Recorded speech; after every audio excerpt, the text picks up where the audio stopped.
Hello, everyone, and thank you for joining us wherever you are in the world today. My name is Maria Tran, and I am the Senior Project Officer for Urban Development with the Asian Development Bank.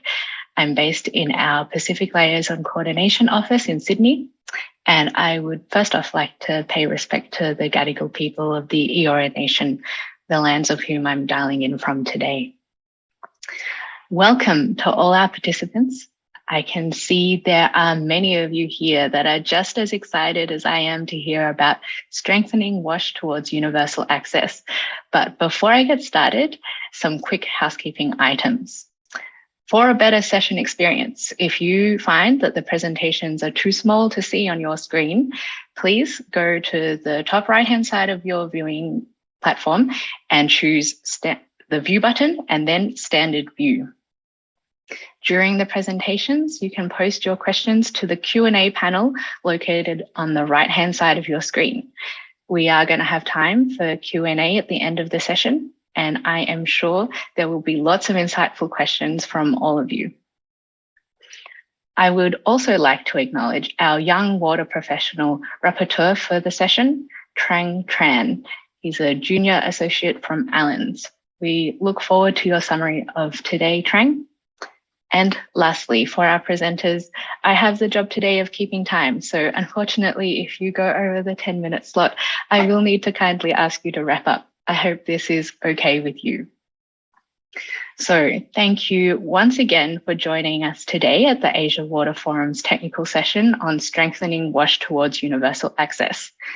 Our key question for this session is, to achieve the ambitious goal of universal access, how can WASH providers and practitioners enhance service delivery and design? So we all understand that clean water, sanitation, and hygiene are absolute pillars for communities and countries to thrive. Yet, despite the work of thousands of WASH practitioners, billions of people still do not have access to these basic services. In the Asia Pacific region, around half the rural population have no access to improved sanitation, whilst the urban population has exploded in the last 50 years, putting strain on already stretched systems. We have really big targets to reach in the region if we truly are going to achieve clean water and sanitation for all. And more we are understanding how intersectionality plays a role in universal access.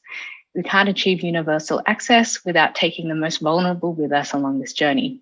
But often this comes with so many challenges. How do we ensure the voice of minority or marginalized people are heard when they are often not offered a seat at the decision-making table? How do we deliver appropriate, acceptable, and sustainable services for the urban poor or those working and living in peri-urban communities? How do our roles as practitioners change along with our evolving climate? WASH plays a huge role in resilience, and what else has the last couple of years shown us, if not for the fact that we are only as safe and protected as long as those in our community who are most vulnerable are safe and protected? I have to say, I am so excited to hear our speakers' experiences today on how they've addressed some of these challenges so that we can put these learnings and best practices towards our own work. Without further ado, I would like to introduce our first speaker, Dr. Alison Baker.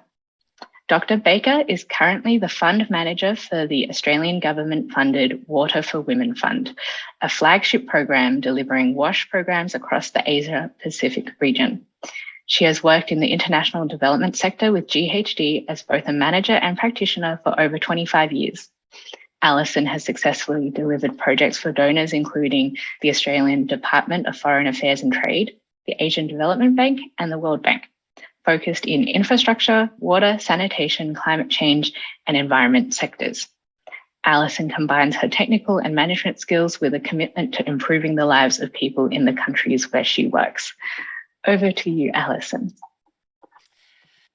Thank you very much, Maria, and thank you for doing such a great job of actually setting the context for what I know I'm going to touch on today, and I know others will as well. So it's great to be here in my afternoon, your morning, or it may be some people's evening, and really look forward to sharing some of those practical experiences and tools that the Water for Women Fund has been developing and working with over the last 4 to 5 years. I think as Maria said, there's a lot of evidence that shows when you look at gender and social inclusion, we get better water and sanitation outcomes and also better development outcomes. So the tool that I'm going to talk about today, which I'll touch on in a second, builds on, as Maria's indicated, the Water for Women Fund, which is DFAT's flagship program. We're delivering projects, 20 different projects across 15 different countries, so very much across the Asia Pacific, South Asia, Southeast Asia, and the Pacific. And really core to that is that health, gender equality and well-being, improving all of those different things in those various communities. But I know, as Maria's indicated, we want to do these things, but how do we actually practically do that? How do we very much unpack some of those gender and social inclusion challenges, and how do we practically move that forward? The fund itself was very much sort of wrestling with that issue, and as part of that has developed what we've called the Gender and Social Inclusion Self-Assessment Tool, or sort of its pet name is the SAT, so the Jessie SAT. So we'll kind of refer to that as we go through today, and very much looking at how do we use WASH as an entry point to change behaviours, get increased participation and leadership. And as we're looking at today, very much looking at how do we actually increase access for those poor and marginalized communities. So I'm very much going to touch on the self-assessment tool and how it came to be and how people are actually applying it and using it. And we'll hear from some of our partners in terms of how they've actually benefited from it. So just moving to the next slide, this is a very sort of quick summary of the Water for Women Fund. I'm not going to go over that. I've sort of highlighted that, but through that program, sort of developing and touching over 3 million people, and that continues to increase. But that gender and social inclusion is very much core to what we've been doing. So moving to the next slide, we're going to see the self-assessment tool in action. There's a photograph here. If you can move to the next slide, please. Maybe it's just a bit slow in responding. Here's a team in action actually using the self-assessment tool. It's a team in Bhutan that helped us really refine and develop the tool to where it actually is today. The idea of the self-assessment tool is it's a self-monitoring, it's a self-reflection tool. As we looked at so many of the different challenges that we have, oftentimes we need to start with ourselves. What are our own sort of biases? How are we looking at things, and how are our organizations addressing gender and social inclusion? So it enables those organizations to reflect honestly and in a very safe way where they're at on that journey. And different people are at different places along that journey, and that's fine. But we all want to move and improve so that we actually move forward. So the idea of this tool is it is a reflective tool, and through the process, it enables you to measure your progress actually through time. And I suppose what has really come out as we've developed it, it is important to take that time to reflect and put the necessary resources in and structures and policies to maybe to enable that change to actually occur. So if we just move on to the next slide, I just give a little bit of a history because it was an evolving process, just like gender and social inclusion is a journey. So was the development of this tool. It was really designed to actually meet a need people had. It's often really difficult to unpack and understand and track gender and social inclusion issues. So it enabled us to have something that actually practically enabled us to do that. So it was gender and social inclusion advisors within the fund, within the projects, sharing what they knew and getting that in a tool that could actually be applied in a very practical way. We tested it, as the last photograph showed, in Bhutan. So we actually worked on the ground to make sure and work out some of the kinks. That was in early 2019. We then worked with a number of our CSO partners or NGO partners in South Asia, again, tailoring it and going through training programs with them that allowed them to actually work and support each other. One of the really important things about this is a tool itself, but oftentimes having that external person that enables you to run the reflective processes and allow the participants to actually be directly involved is an important aspect out of it. COVID came along, so rather than being able to do it by hand or face to face rather, we had to come up with ways to actually do it online. So the tool was then developed into a set of packages that could actually be developed online. So that's now being rolled out with some of our various partners. But then the opportunity actually came up to work with the Sanitation Learning Hub, which is sort of very research-based organization, apply the tool to that context. And again, there was further learning that arose out of that. So not just sort of implementing partners and NGOs working in the field, but then research partners as well. And that sort of combined tool and the experiences of all the various partners was co-launched last year at World Water Week. And that's the tool that we have that we're using and continue to refine today. And it's actually about to be translated in French so that it's actually much more accessible to others as well in that second language. So just a little bit of an overview of the process itself and how it all works. If we can move on to the next slide, and how do we actually use it. There's a bit of preparatory work that needs to happen. First and foremost, deciding who you actually want to be involved. Having a diversity of people involved is very, very important. Leaders, workers, so that they can actually share their different experiences, brief them on the process and what they're about to go through, and making sure that they feel safe sharing their experiences as part of that process. The next is sort of gathering evidence. That can be through the series of questions that are actually in the tool itself, going through a workshop process where you're discussing a range of those different questions, and you may be supplementing that with sort of desk reviews and interviews as well. So gathering all the information together, and then the final step is validating what we're actually seeing, reflecting on that, and from then planning what is it that you want to actually do next. And that will depend a little bit on where you're at along the process. It's based on the gender and social inclusion continuum. This is on the next slide. I'm not going to go through this in a lot of detail. That could sort of take the whole hour and a half session. But this gives you a sense and really reinforces that we are all on a journey. Oftentimes we've done things in the past, and oftentimes still are, where we're not actually aware that there are different people in the communities, and we need to actually address them and incorporate, have ways to actually include them in the processes, and in some cases can actually be quite harmful. Versus actually transforming things where we're actually really looking at social norms and creating that change that's actually deep and lasting. Jumping to the next slide. This is just a very quick example. When you're looking at change, it's not just in one area. There's a whole range of different areas when we're dealing with water and sanitation. And this is kind of the 5 areas that we look at as part of the tool. And it's broken down into a series of questions. I'm going to pick the system strengthening one, and we'll just very quickly move to the next slide and have a look at the kinds of information that's actually in the tool itself. So using the gender continuum, this one looks at how do we actually involve rights holder organizations when we're looking at the WASH system. And then what are the different kinds of actions that you may or may not have within your organization in terms of how you're working with rights holder organizations? Some people may not be at all, and that would be in the sort of GEDC aware side of it. Whereas if you jump all the way to the other end, you're really working with those rights holder organizations. It might be a disability organization, a women's organization. You're working with them to really support them in those consultations with government itself.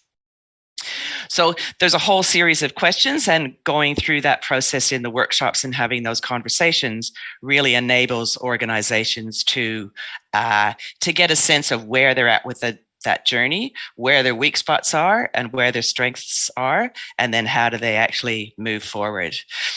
That's a very quick sort of oversight, but what I thought was actually most important just over the last couple of minutes of my presentation is to share the experiences that people have had when they have actually applied the tool itself. So the first lot of quotes are actually taken from staff from the the Sanitation Learning Hub. They very much valued the process in terms of looking at the organization and what they're doing themselves, and being sensitive themselves, but also then being sensitive to the stakeholders that they're actually working with as well. So that was a really important part of the process for them. And then having an action plan. If we can move to the next slide, please. Then having an action plan that they could then track how they were actually progressing.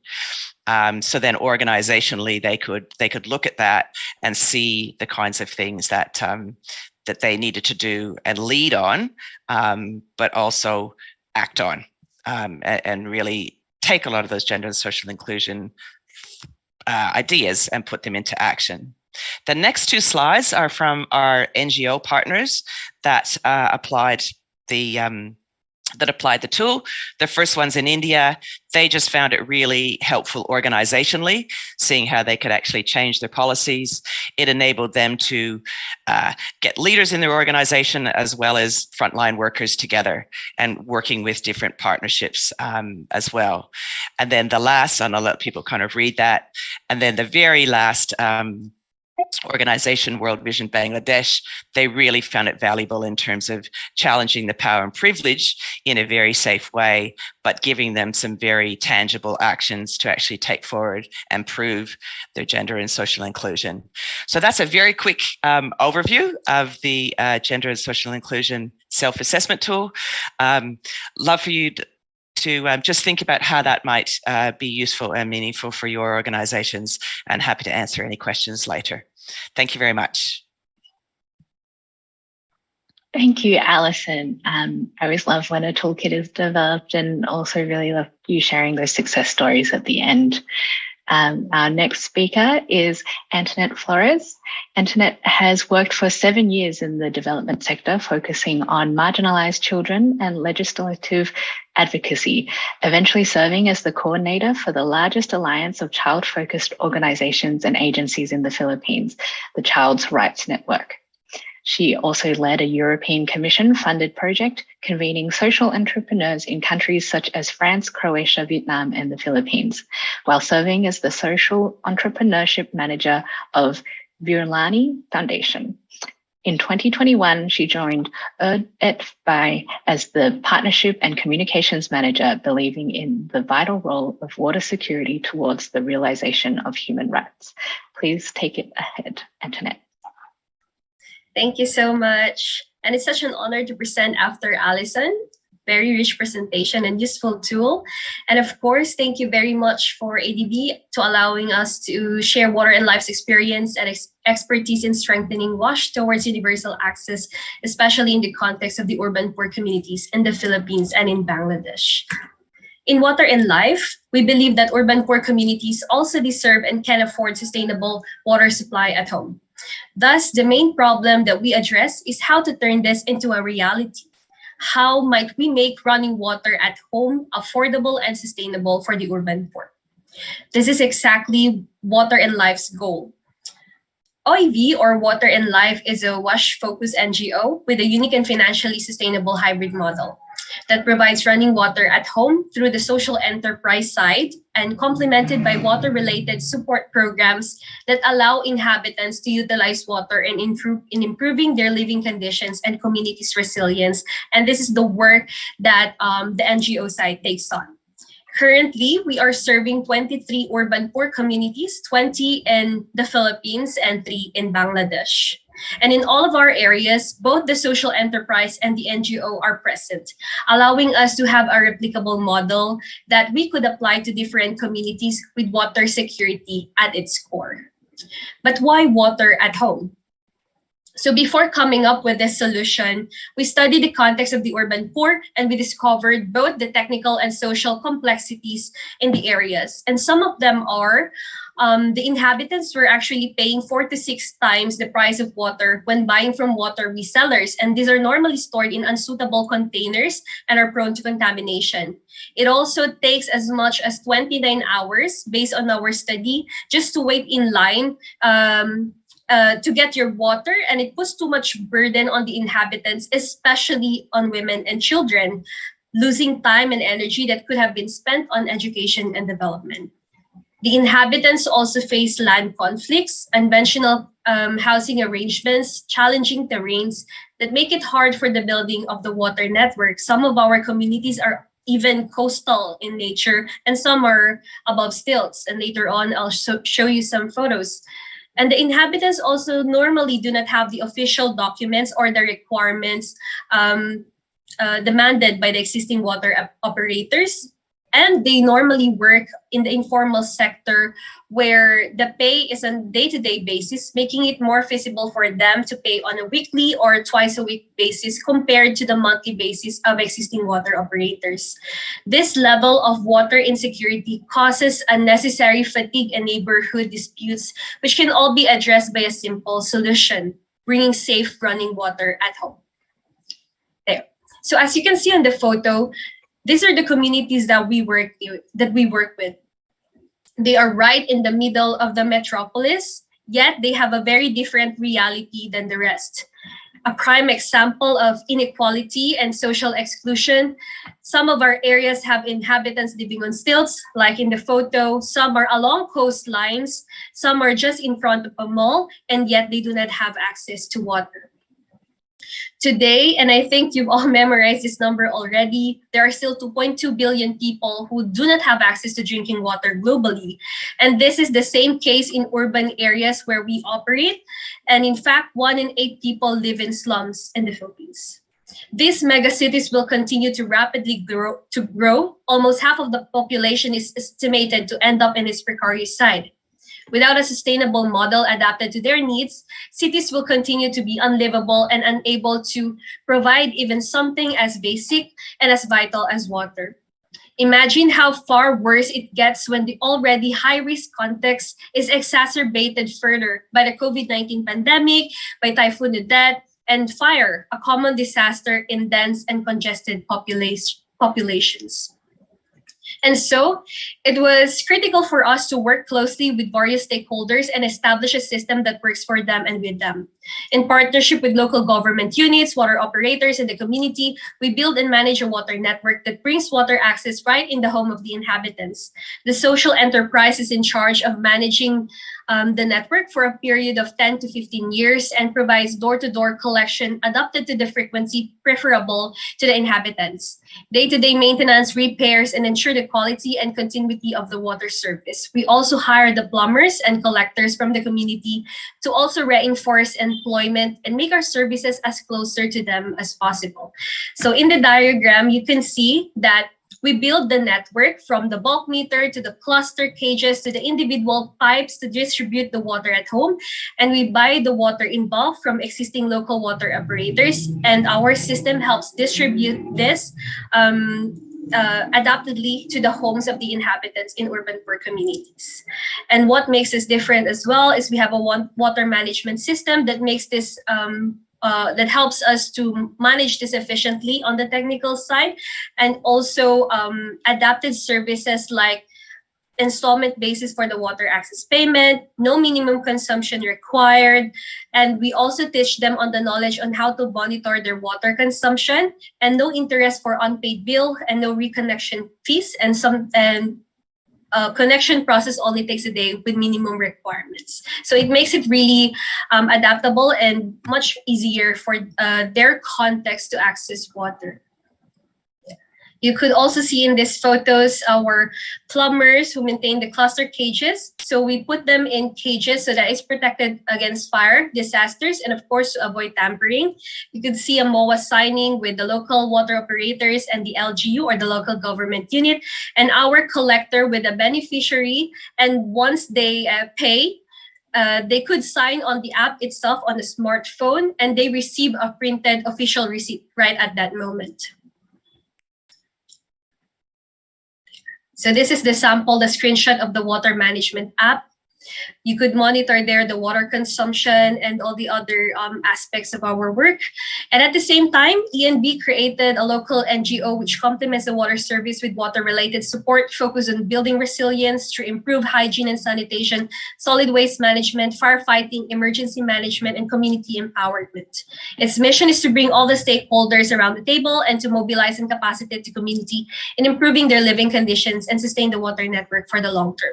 So you could see there that we have the hygiene and sanitation program, we have environmental program, we have community empowerment and the firefighting with water at its core. So under hygiene, we have personal hand hygiene and menstrual hygiene, but I would like to emphasize the contactless hand washing station, which was very much needed during the COVID-19 context, as well as the menstrual hygiene, which we saw the importance really in the community, and we opened it across all gender to address the stigma that women face and to, of course, normalize the topic of menstruation.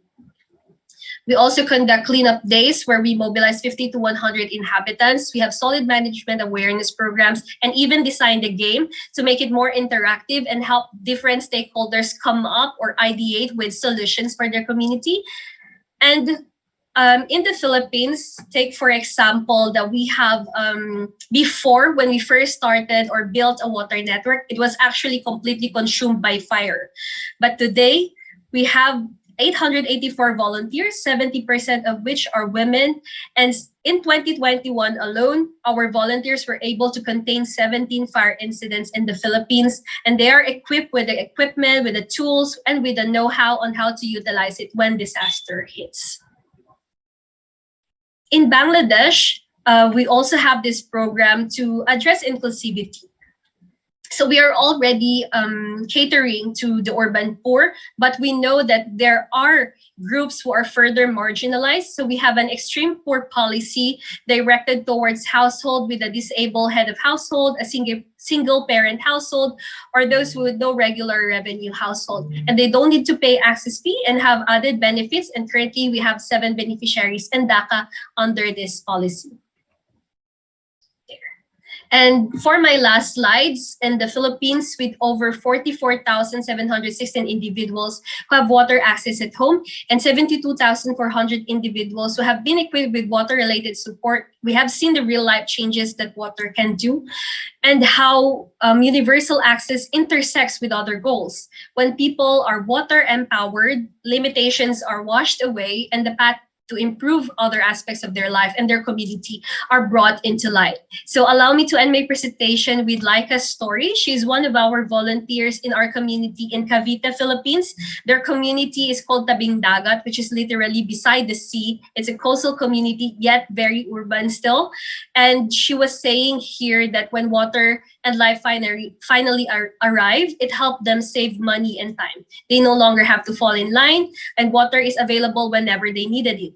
They save money as well because they are a family of 4, and normally before, when buying from water resellers, it would take them 150 pesos per day.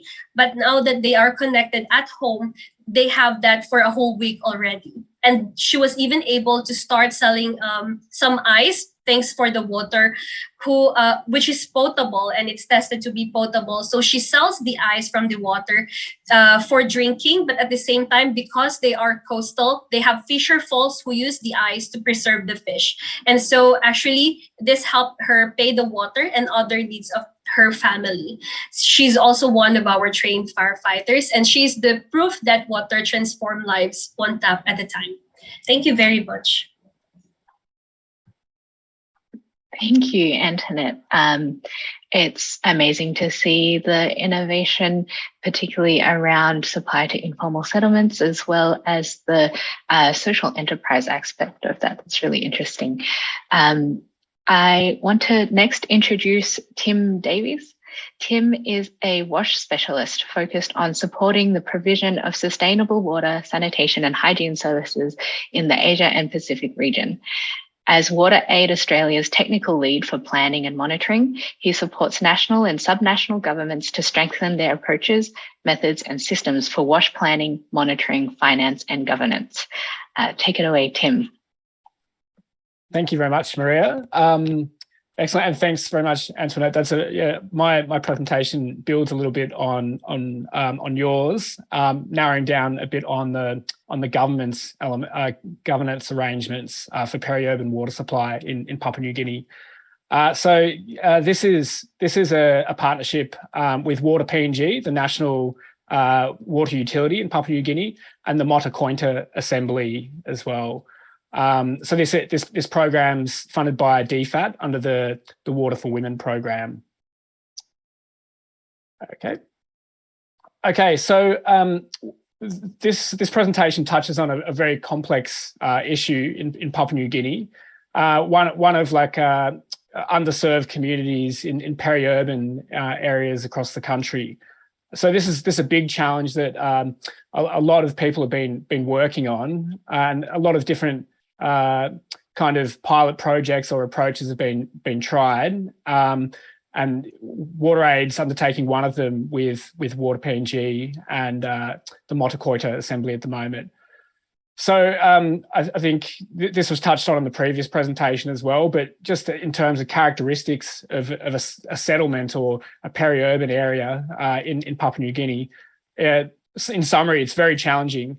The areas are unplanned. There's no legal tenure for land, very large household sizes and makeshift housing. And then, economically dependent on the urban area, and a lot of informal work, and law and order issues and challenges. And in generally, the settlement areas can be very ethnically diverse, which creates challenges for governance as well.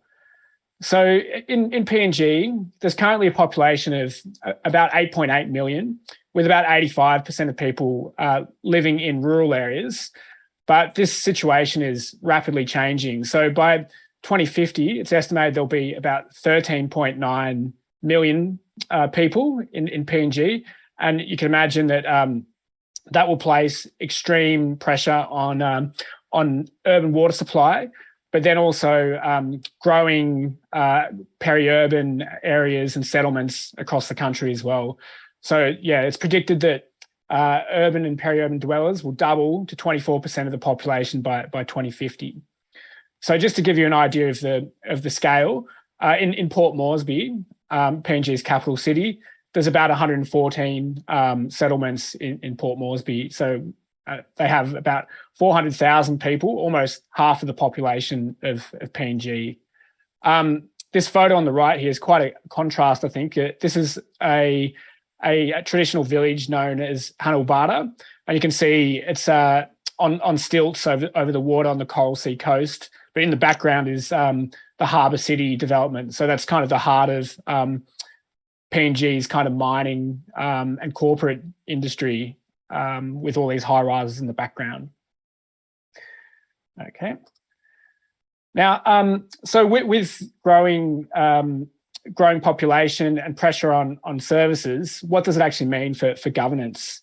So Water PNG is a state-owned enterprise, operates in 21 towns across the country. But you can imagine there's significant pressure on services. And non-revenue water is a real problem for the sustainability of the national utility. And growing settlements in peri-urban areas, basically they're unable to provide a quality service. There's heaps of non-revenue water, and you can see actually if you look at the JMP statistics from 2000 to 2020, the level of piped access across the country is actually decreasing, and there's an increase from 12% to 34% of non-piped water, so self-supply, such as rainwater tanks. Now, it's a very challenging situation in peri-urban areas. There's often what's called a limited service, so essentially a tap or a pipe that goes to the end of the village, and then people are kind of required to queue for long hours. This is predominantly done by women and children. So it could be many hours of waiting in line to collect water, very low pressure in the network, and kind of assault and around queuing practices is very common. So quite a hardship for people to suffer. So failure to pay for water is one of the biggest challenges of water PNG and sustainability. So it's estimated that 60 to 70% of the total water produced is lost to non-revenue water. So predominantly it's for leaks in the network, but then also a lot of on-sellers. So people that own illegal connections or using illegal connections then on-selling water. So it's estimated that about 5 million kina or 1.8 million Australian in revenues lost annually just in Port Moresby. So it's a bit of a myth, actually, that no one pays for water in a settlement. This is not true. Someone's always paid. It's just who is paid. And that, is usually on sellers. The photo you can see on the right here is like an informal carded water seller. So they refer to as like a water boy, and selling one jerry can of water for about 43 US cents for a 20-litre container. So it's a huge cost. Our research shows that actually up to 30% of monthly income for low-income households is actually spent on water alone. So it's a huge hardship for people. Now, so this project focuses on a delegated management model. Now, a little bit different to the social enterprise model. So essentially, there's a memorandum of agreement between Water PNG and the Mota Koita Assembly. Essentially, Mota Koita Assembly are the Indigenous landowner body for the Port Moresby area. There's establishment of a professionalised water utility known as the Perry Water Authority.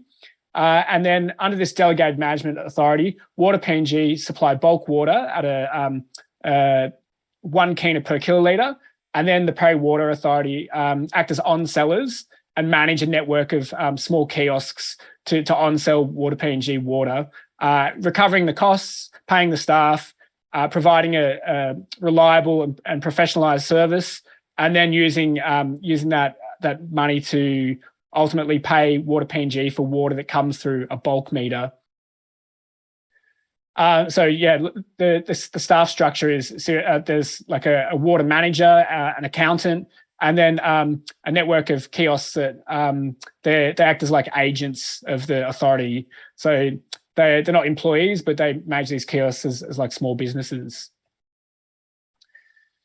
So a lot has been tried in the past, like including a number of models with like collecting about 5 kina per month per household. None of it worked. It actually ended up with a massive debt to the utility, mostly because the service wasn't reliable. So of course, people are not going to pay for a service that is perceived to be low quality, with low pressure, so on and so forth. So this model looks at like to change that situation by building trust in the system, having professionalized staff, and routine operations and maintenance, and proactively managing the service.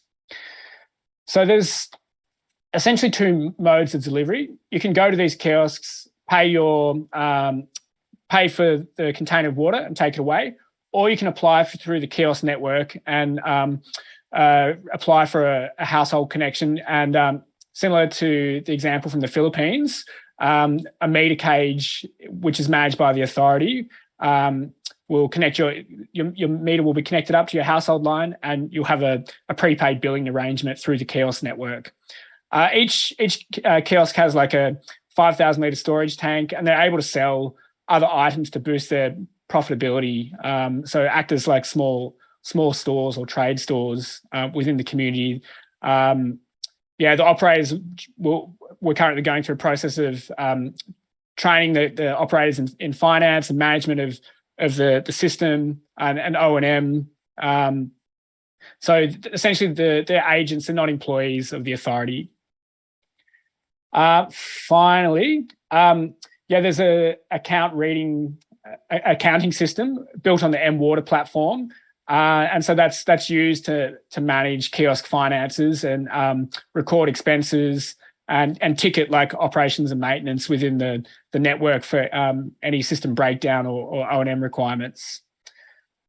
finally, last slide. So we're looking to scale this model based on the learnings. It addresses a bit of a gap in the situation in PNG. And so we're looking to expand that to other Motakoita villages. So there's another 8 villages.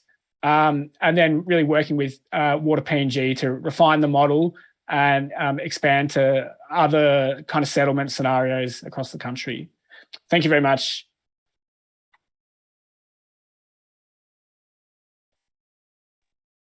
Thank you very much, Tim. Yeah, I think it was great that you followed Antoinette, and I think really exciting to see that pilot rolled out further. Our next presentation is by 2 speakers, Shiva Podell and Alexandra Conroy. So Shiva joined ADB in 2012 and supports the design and implementation of urban development, water supply, and sanitation projects in Nepal. His prior ADB experience includes working with government and NGOs and planning, designing, and implementing water supply and sanitation projects. Alex has over a decade of experience in the water sector, including managing desalination and reuse facilities in Singapore, supporting WASH NGOs in Africa, and engaging in research work in Europe and Australia. She joined ADB in 2015 and currently supports the design and implementation of water supply and sanitation projects in South Asia. Over to you. Thank you, Maria, and thank you very much to Tim and Antoinette and Alison for setting the scene.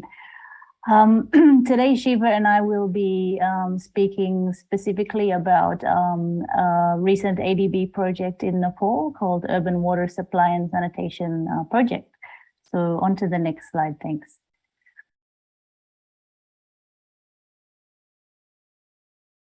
So firstly, to give some context, in Nepal, safe water supply and sanitation is a fundamental right. It's enshrined in the 2015 Constitution of Nepal, demonstrating the government's commitment to the sector.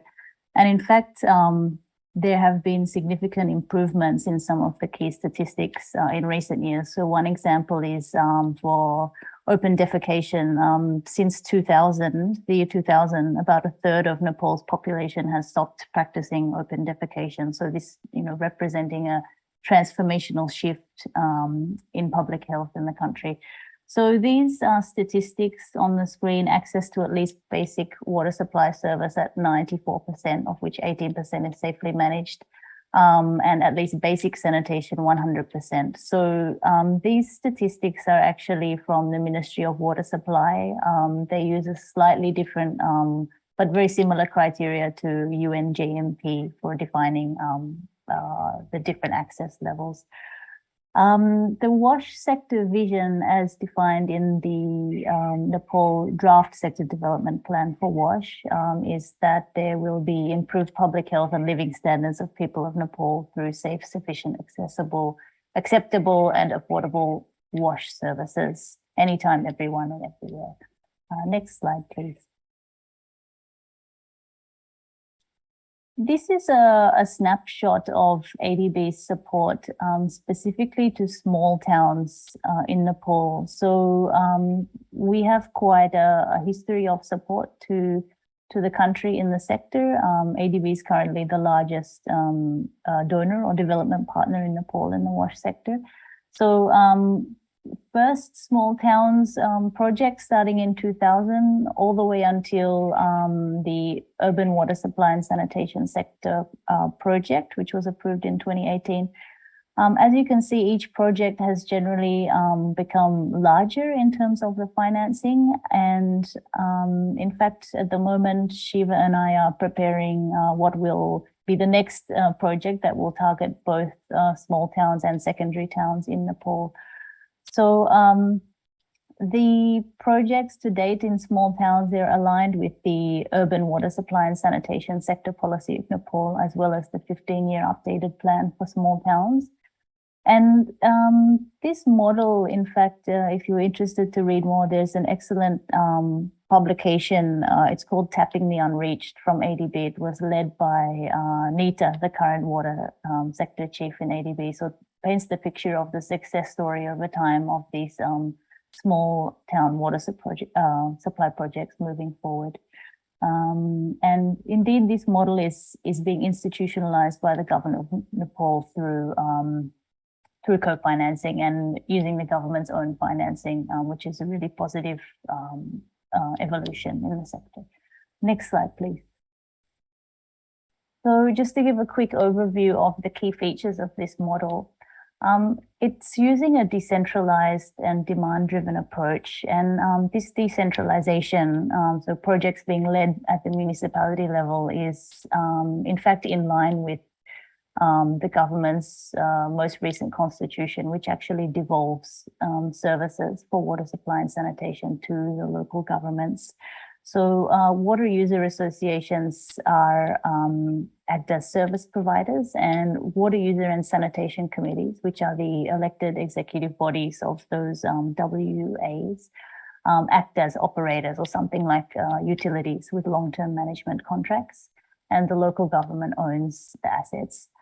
This model uses a participatory financing mechanism with tariff setting to meet O&M costs, and there are performance-based subsidies for poor and vulnerable groups. And the approach is, as mentioned, aligned with the sector development plans and policies of the government, which bring together these otherwise fragmented activities into a common approach. And the initiatives are aligned with SDG 5 and gender and SDG 6. Just the pie chart on the right to give an idea of the participatory financing mechanism, which is quite unique and has been quite successful in these projects. So there's a strong emphasis on the contribution of beneficiaries. So the 70% is essentially, for example, if ADB provides the loan to the central government, those funds are then on-lent to the local governments. And then users need to provide a cash contribution for that project and for those assets of 5%. 25% is as a loan from TDF, which is a town development fund, a financial intermediary. And this model has been very successful. Next slide, please. The outer ring on this circle on the left, just showing that the model 70-30, so 70 on grant from government and 30% from the local government. That's the ratio for water supply projects. Then for sanitation projects, it's actually a larger contribution from the central government, so 85-15.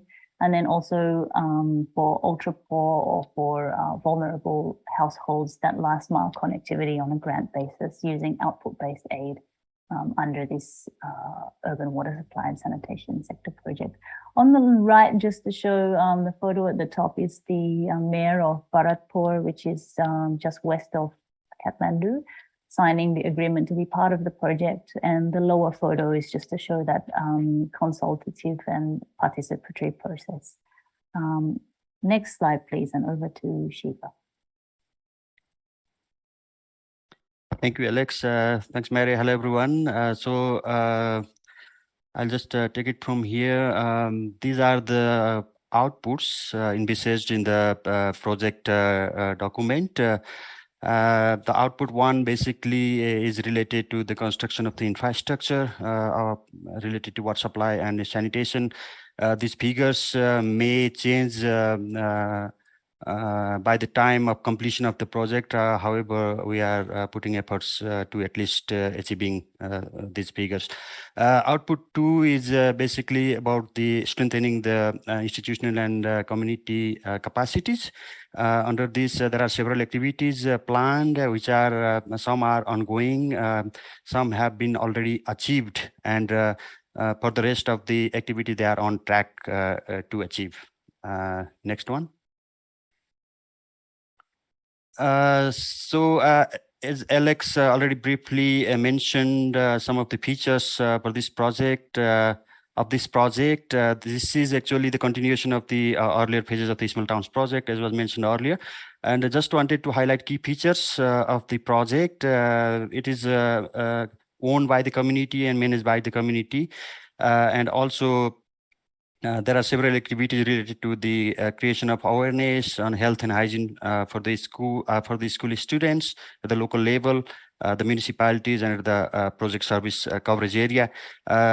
We also envisage providing trainings on skill enhancement, particularly for the people from the poor and vulnerable households, including women.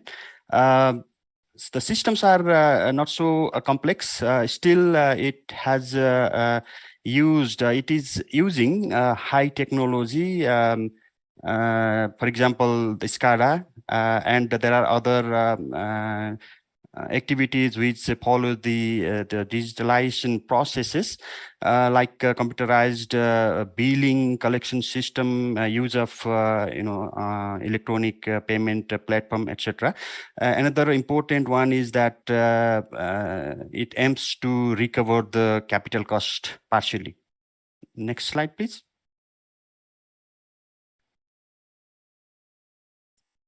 Yeah. JC and gender equality and social inclusion, that is one of the very important component of this project. And there has been a JC action plan that is prepared and approved at the beginning of the project and being implemented. So this with this JC action plan, we hope that the women and the people from the excluded community will get several benefits, including practical and strategic gender benefits for the women. The practical meaning they get access to the water supply and sanitation services, and on the strategic benefits, the women's economic empowerment will be uplifted, and there will be reduction in the women's time poverty. So these are some of the strategic gender benefits that we envisage in this project, and this is continued from the early phases of the Small Towns project. So another one is that the representation of women is mandatory at 33% of the total committee members of the executive committee of Water Users Association. So this has actually helped to create several women leaders in the local level. And at this time, there are several leaders at the municipality, particularly mayors and deputy mayors, who are women and who once were at a different position of this executive committee of Water Users Associations. Another thing that we want to achieve after implementation of this project is we want to eliminate the stigma and discrimination that is often faced by Dalits. They are so-called untouchable, that they are regarded as a kind of excluded people. The project will help them have the water sources, water tap inside the house premises, so they don't have to go to public water sources. So this way we want to eliminate the discrimination. Next one, please.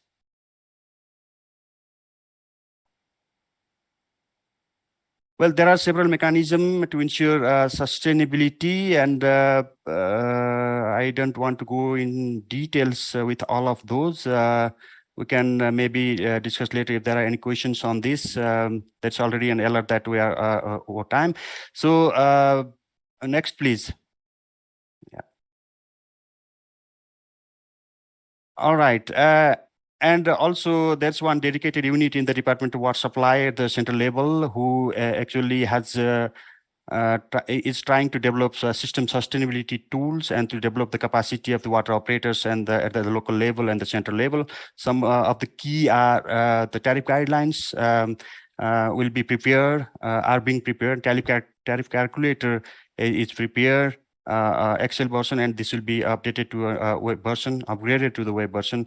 And the ISAO also is continuing to provide the support to develop systems and protocols to support the WES.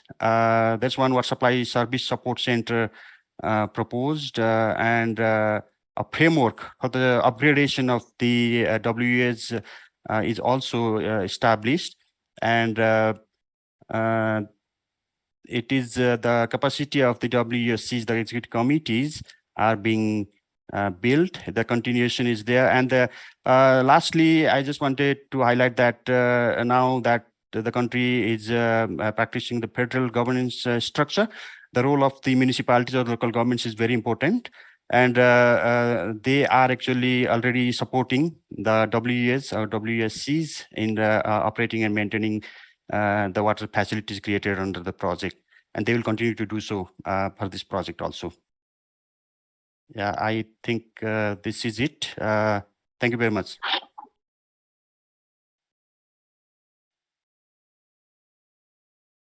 Thank you, Alex and Shiva.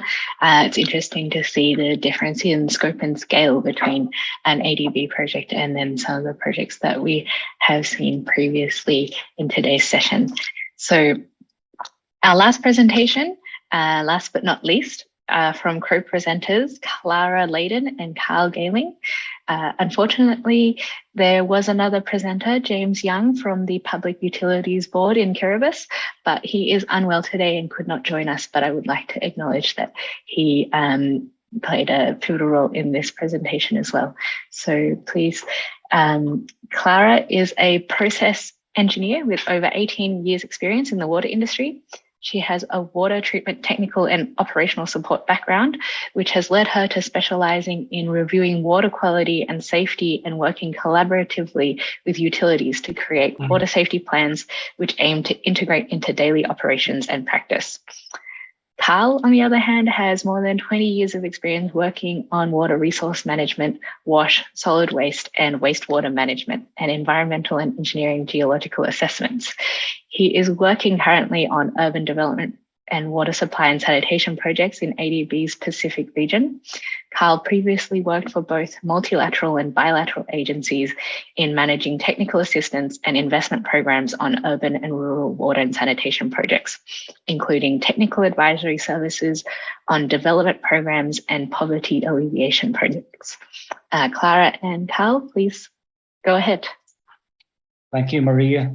I hope in this presentation, we'll be able to provide you a better context of water and sanitation service provision in the Pacific communities and a better understanding of the challenges confronting utilities and service providers to achieve the goal of universal access. So if there's one word to describe the Pacific region, it is fragility. We do have fragile populations living in remote and isolated islands.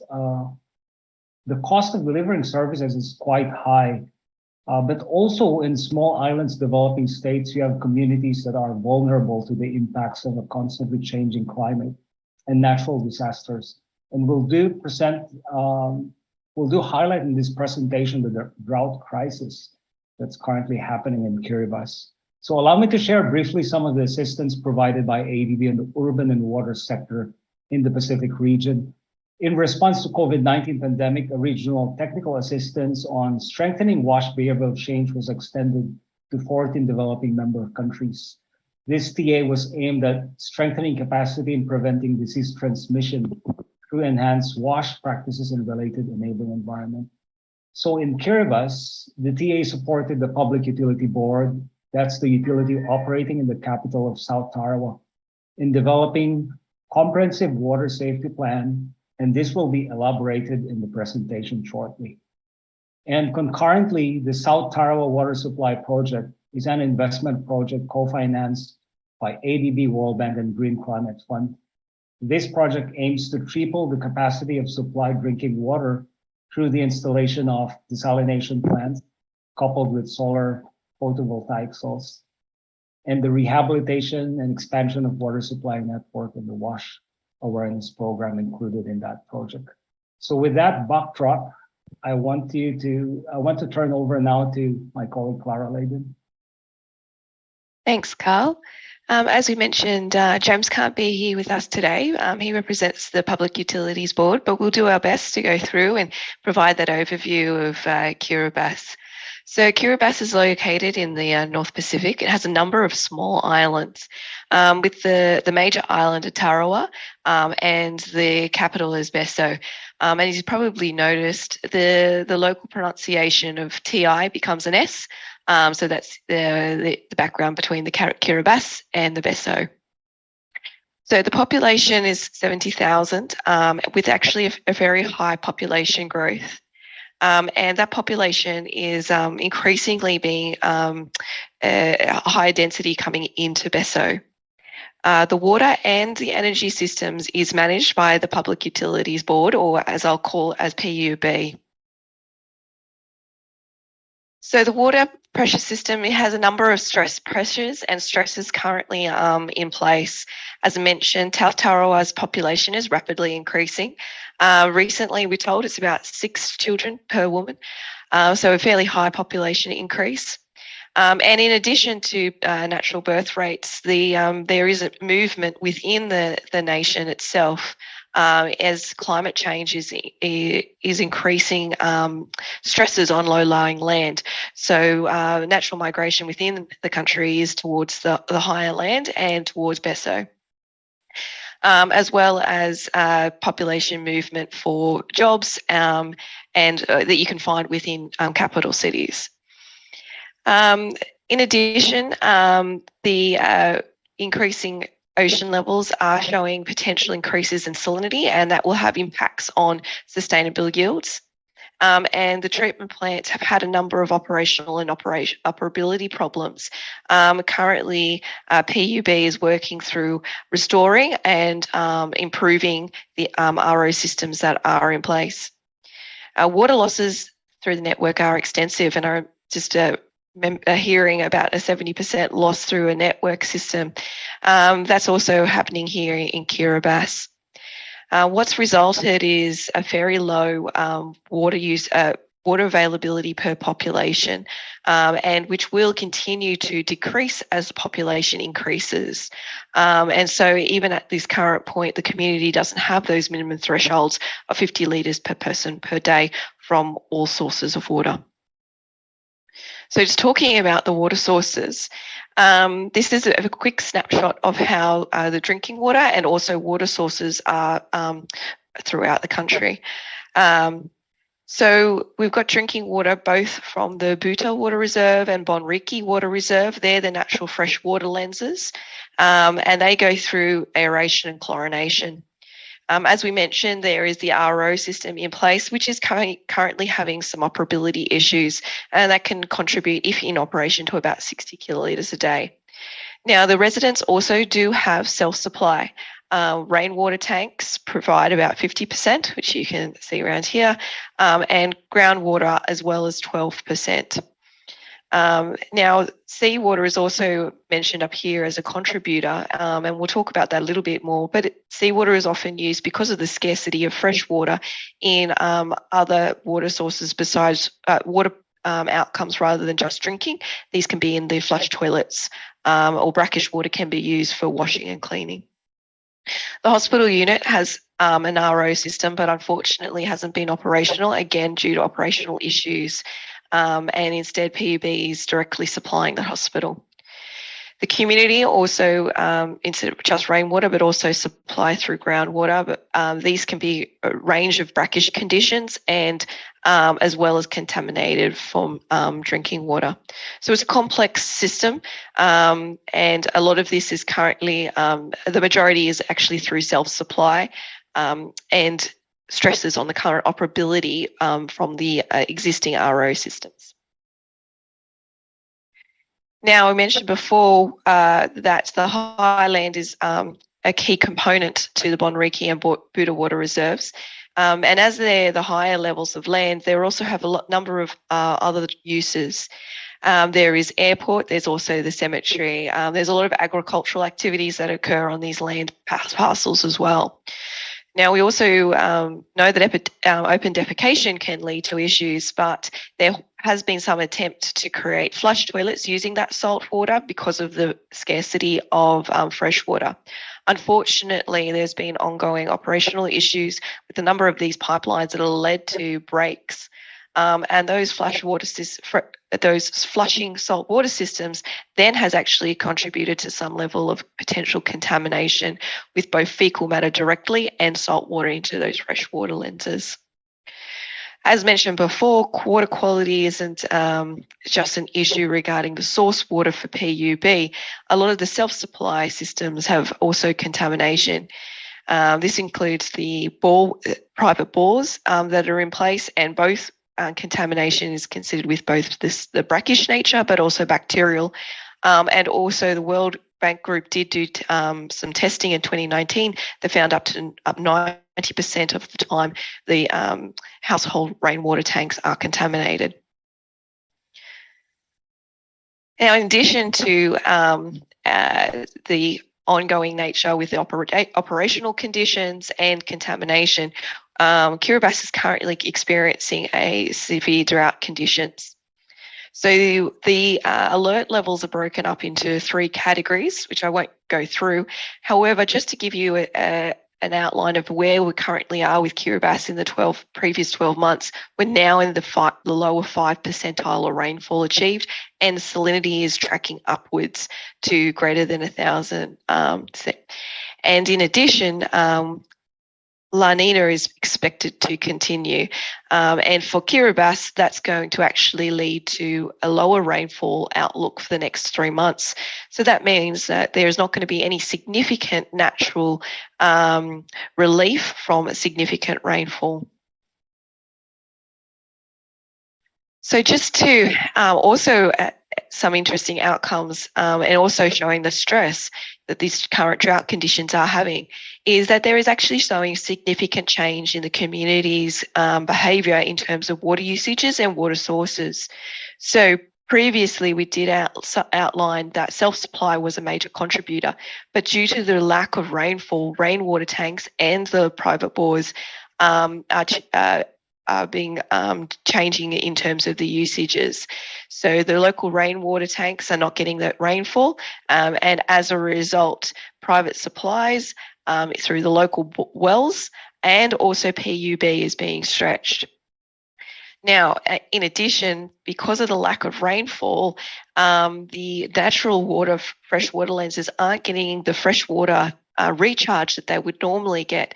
And even though, as you can see, extraction is actually being maintained to be about the same amount of flow and even a slight reduction, the salt levels have been increasing because of the lack of rainwater. What this means for this freshwater lens is trying to basically prevent a major salinity intrusion. And that means actually turning off these zones that have been identified to be the major salinity contributors. So this is going to add more pressure because the freshwater lens extraction rate needs to actually be reduced to prevent salinity. So PUB has been working through some immediate drought responses to try to get through the next period of time. Now, that I mentioned there was the existing pipework has an extensive amount of leaks. This is up to 70%. So the actions are looking to disconnect the actual house supplies. So we're actually turning off the major supply lines directly to the houses to reduce that leakage to maintain as much fresh water as we can.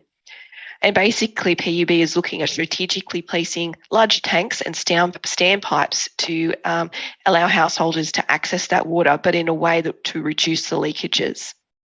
As I mentioned, to protect the integrity of the freshwater lens, it actually means a reduction in extraction by turning off those high salinity areas. Unfortunately, even with these actions, there's still going to be a need for more water.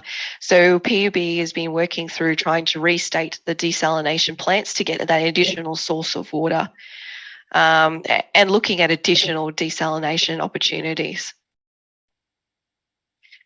As Carl mentioned, in addition to these immediate, long-term planning does need to be put in place to mitigate the baseline, but also to provide better sustainable outcomes in dry conditions.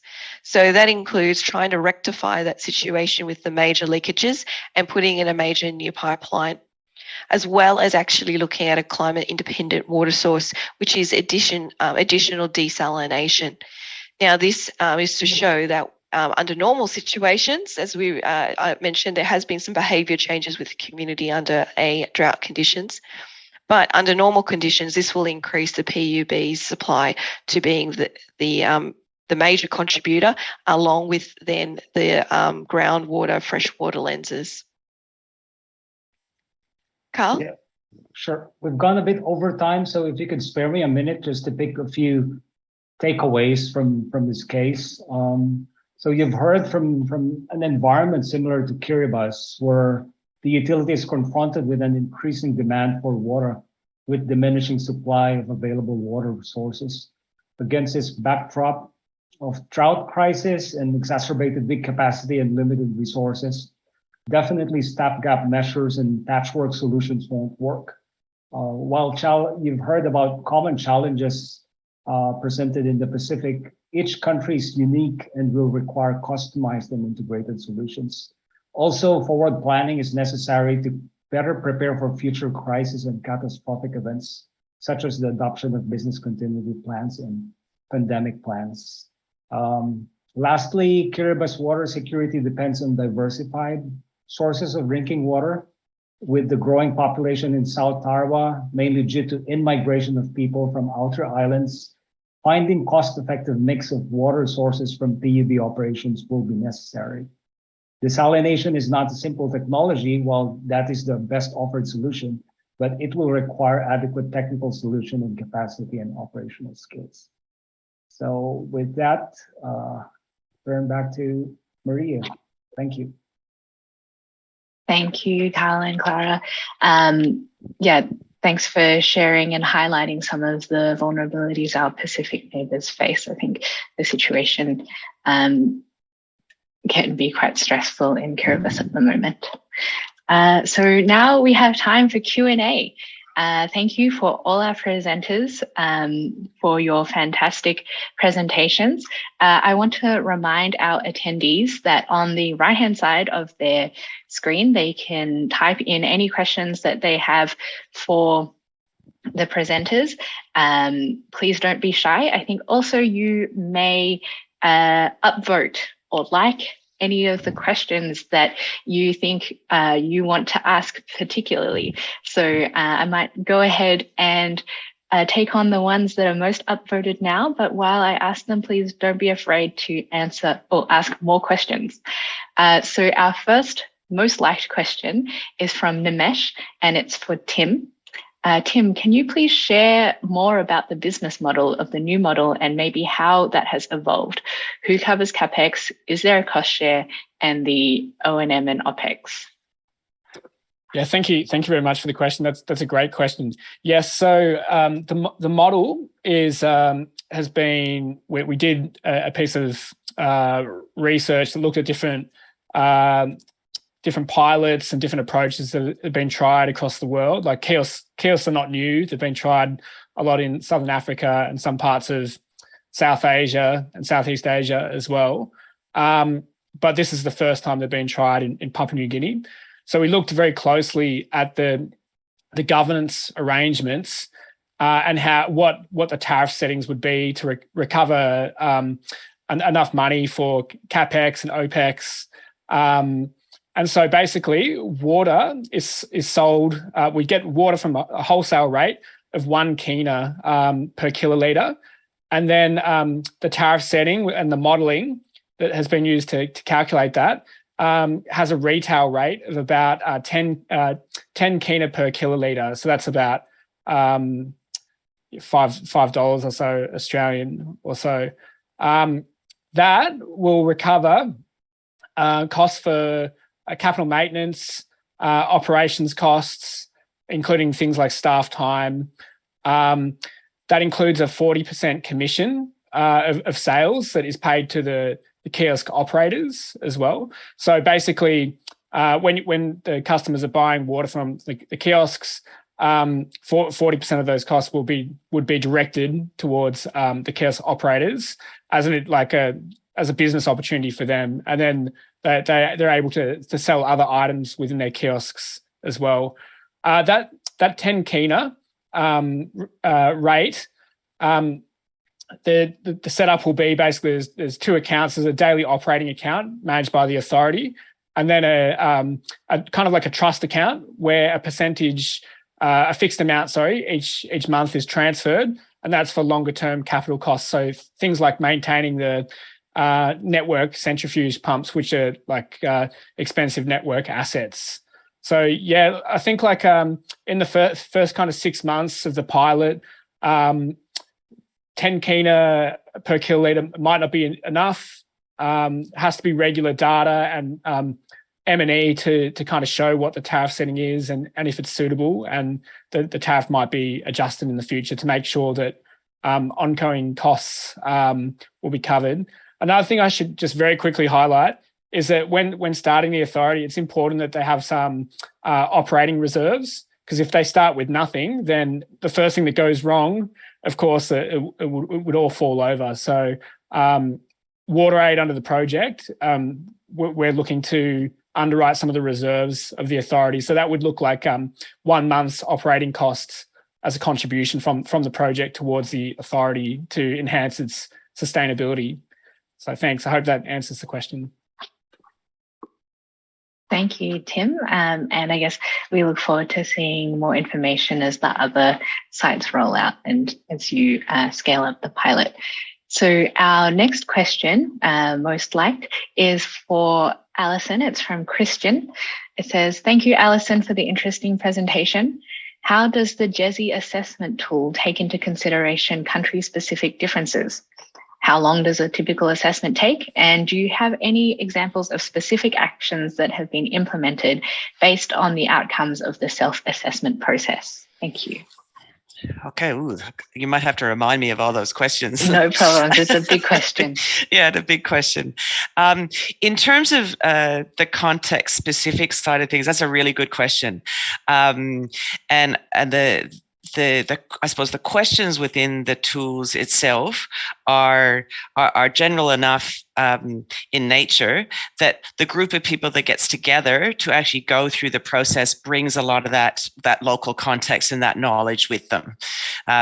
So as I flagged in the presentation, there's sort of different domains. So I use the example of something out of the system strengthening piece and working with RHOs. So a very simple way, when the group that gets together to undertake the assessment tool actually looks and considers that question, they will bring in what is the system that's actually operating in that particular country, whether it's Nepal or whether it's Bhutan or whether it's Bangladesh or whether it's somewhere in the Pacific. So the process itself actually brings out that context-specific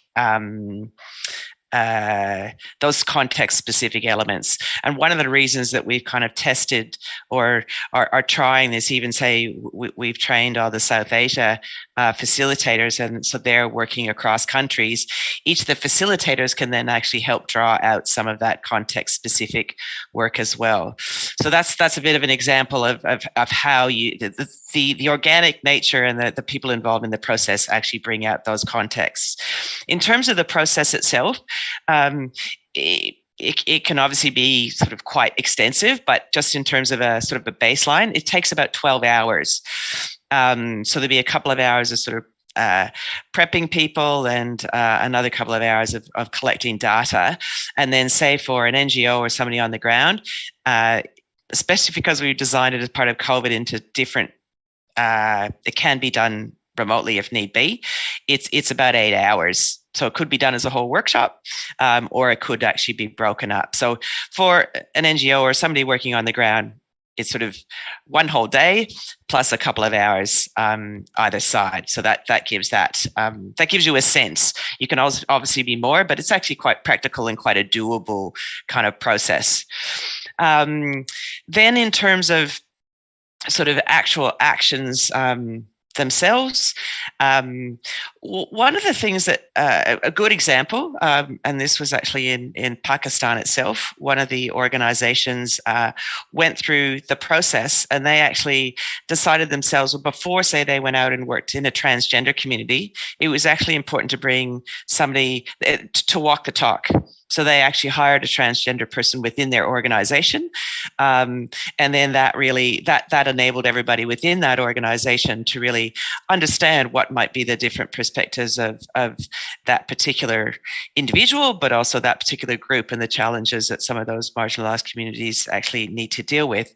Then that individual was able to then go out into the communities and themselves directly, and there was a lot more trust there. So there was a whole sort of sensitization process that went along. So that's kind of one example.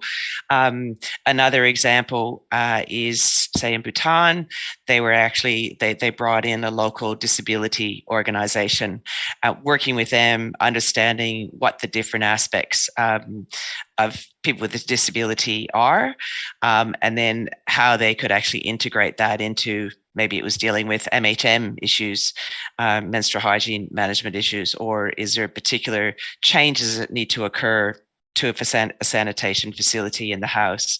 So it was actually working directly with those organizations, and there's lots of examples of that. I'm trying to put it down in a short space of time. There's similar sort of examples in Cambodia as well. You need to adjust those aspects. So a person might have disability, but then they also might be a woman as well. And you brought that up earlier on, Maria. How do we look at the intersectionality of those things? But working with those groups to actually get their voices, and then making sure that their voices are actually then liaising directly with government. So we're not talking on their behalf. That organization then starts to develop those relationships with the government itself. So it sort of it empowers them to have those conversations and that support. So those are just a couple of examples.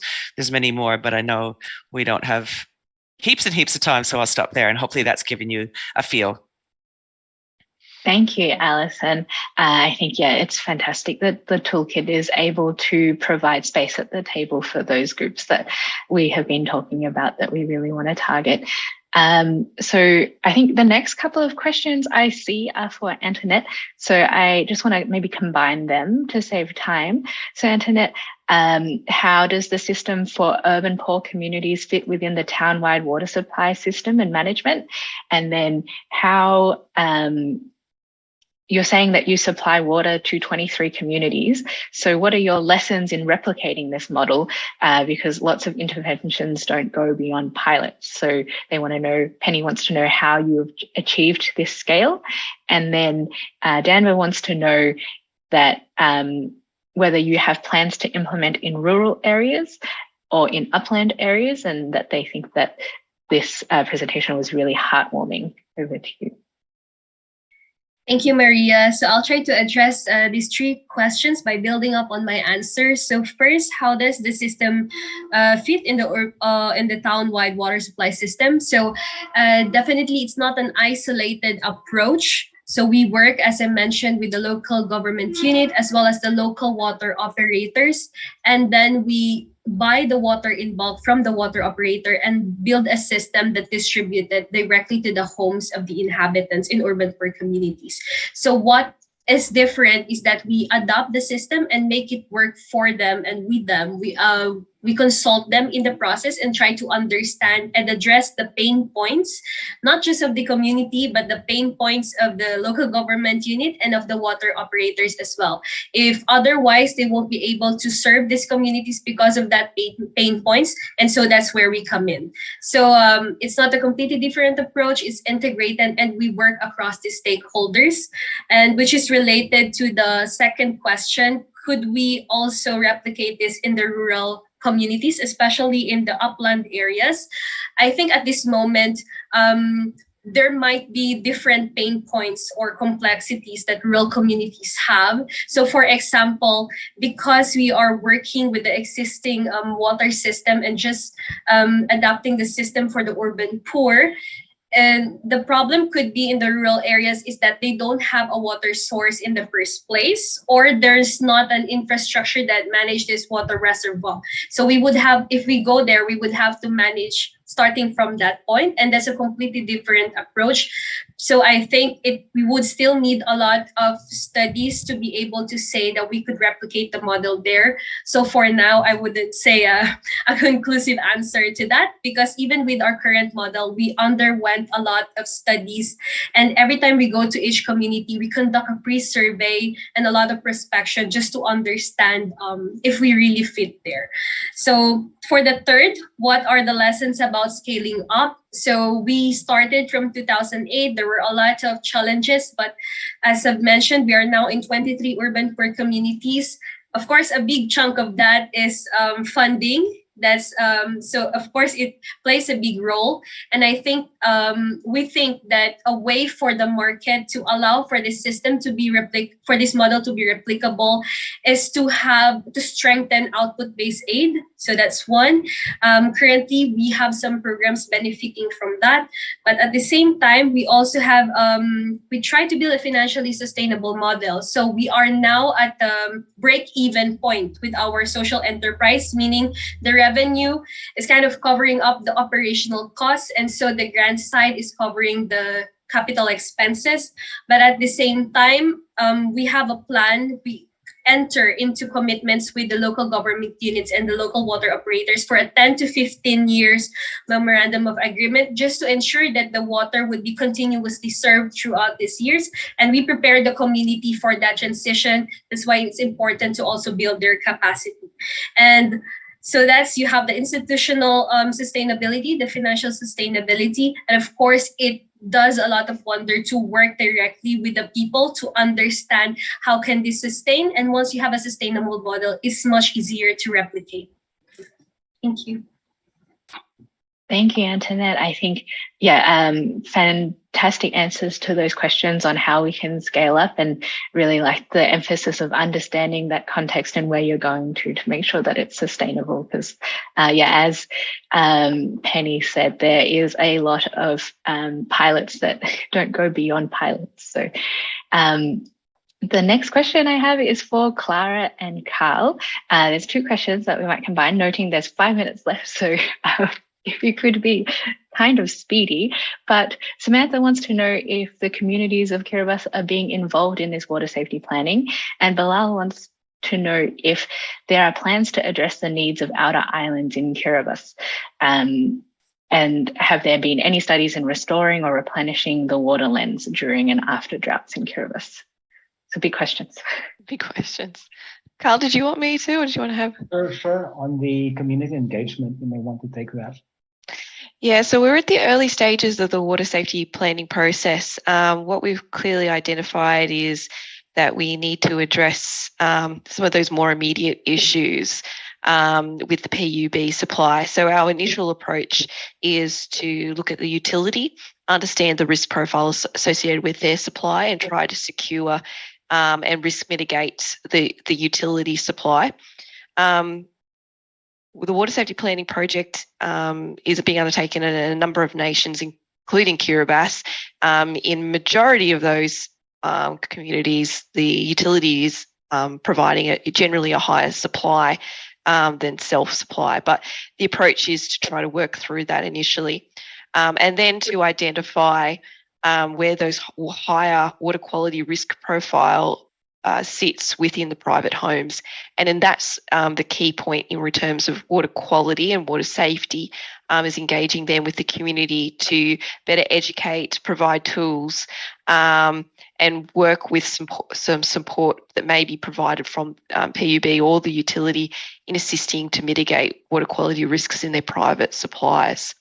So that's the general approach, but we are in the early stages with Kiribati.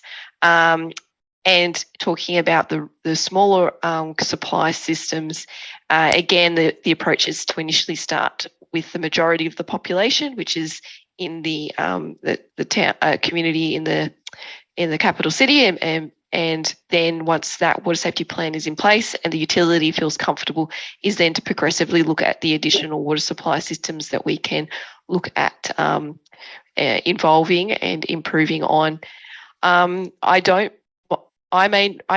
Sorry, but I can't answer that question. Probably our colleague James may be able to address that one about the freshwater replenishment. So I might have to get back to you on that one. Carl, did you have anything? Yeah, if I may quickly add on the community engagement, the good thing in Kiribati is that you do have community groups organized already in the supply zones that's mapped after the 12 or 18 supply zones of the South Tarawa Water Supply Project. So organization is not an issue. And one thing that we wanted to pursue is to introduce local or community-based data gathering and monitoring. And that relates to water safety planning, just basic mapping of facilities that they have, rainwater tanks, the pipes existing, condition assessment of the facilities, but also eventually helping them probably to do actual water testing in their community subgroups. On the outer island support, it's the EU's currently leading that support, covering the Line and Phoenix group of islands, while ADB is currently focusing its assistance to the government in South Tarawa. So there's a little bit of, it's a small island, but really quite overlapping support by donors. There's an overflowing support of donors. So coordination is an area that really needs to be improved continually. Thank you. Thank you, Clara and Kyle. I have one more question. We're 1 minute, but I don't want them to miss out. Alex and Shiva, the last question is for you. To the Nepal team, considering that the first projects ended some years back, any idea on the sustainability and continuity of the WASH activities and components envisioned under these projects? Thank you for the great presentation. And that was from Pedro. Okay, let me jump in. Thanks, Pedro, for this question. 3 points, just very briefly to answer this question. As I already mentioned during the presentation, there is one dedicated unit at the Department of Water Supply in Nepal who takes care of providing advisory and managerial support to the water users associations, the operator of the facilities constructed under the previous projects. So ISAO has been providing support to those operators. Second is that the local governments have started to be involved in the process as they are the asset owner and also constitutionally mandated to provide water and sanitation services to their citizens. Thirdly, ADB through its ongoing project also is considering providing and continuing support to the already operational systems or the small town water supply systems in providing, in fixing, quickly fixing some technical designs and deficiencies and keeping the systems intact and also to improve their operational efficiencies. So thank you. I think I answered the question. Thank you so much. And Alex, did you have anything to add quickly? Oh, good. Perfect. That was so speedy. Thank you so much for answering those questions. And that is, unfortunately, all we have time for today. I would like to thank the speakers once again for their time and sharing their knowledge. Alison, Antoinette, Tim, Shiva, Alex, Clara, and Carl, as well as James, who couldn't be here today, as well as our YWP rapporteur, Trang, and you, the audience, for being such wonderful participants and asking such great questions. I really hope that you found today's session informative, and we really look forward to seeing you at the other sessions throughout the rest of the Asian Water Forum over the next couple of days. Thank you very much.